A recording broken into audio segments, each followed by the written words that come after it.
It's important to take into consideration the different situations in the different countries in order to be able to converge and to have a common position, a common opinion. And we have observed that tonight it was not possible, but I am confident.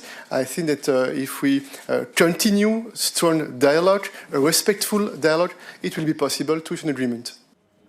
Let's cross straight over to Brussels, where we expect our political editor, Darren McCaffrey, there.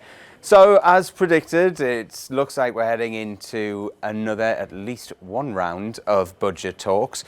Is there any movement that we've seen in positions, or are both sides really digging in here?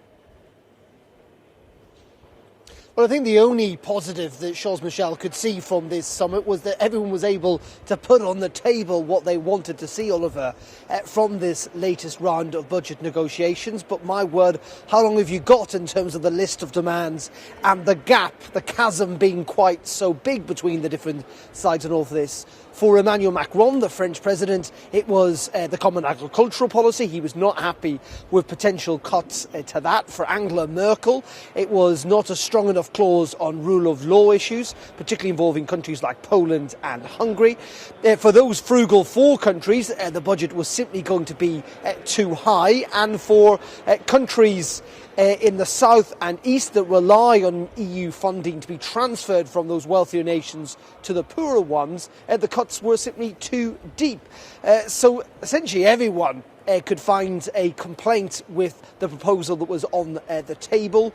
Are we any closer to a deal? In many regards we're not, but I think Charles Michel does have a point in that everyone understands their positions a little bit better.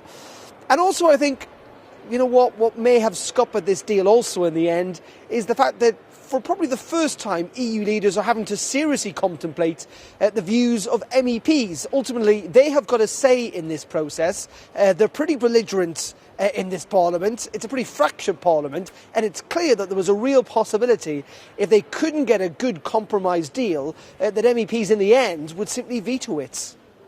And EU Council President Charles Michel saying they need more time, but how much time, A, do they have, and B, do we think it will take before we reach some sort of deal here? Well, the interesting point is when he was pushed on that point about how much time they needed, he couldn't answer it. It could be 2 weeks, it could be 2 months. Now, essentially, this does need to be sorted at the very latest by the end of the year because the new budget is due to kick in at the start of 2021. The question is, they hope to get it done this weekend. Can they somehow in the next couple of weeks make enough progress bilaterally between each other that they could reconvene another special summit? Does it get kicked into the next scheduled EU summit, which is at the end of March, or are we looking at much later this year? And even then, Emmanuel Macron was suggesting that if there isn't a deal by the end of this year, that the same budget that's already in place will have to carry on to 2021. That's not ideal for the EU because clearly the current budget does not take into any of the priorities, particularly on the green agenda for the EU Commission. So many countries would not be happy with that. But believe me, we've got a few more late nights and a lot more talking clearly before we get any deal, whenever that deal arrives.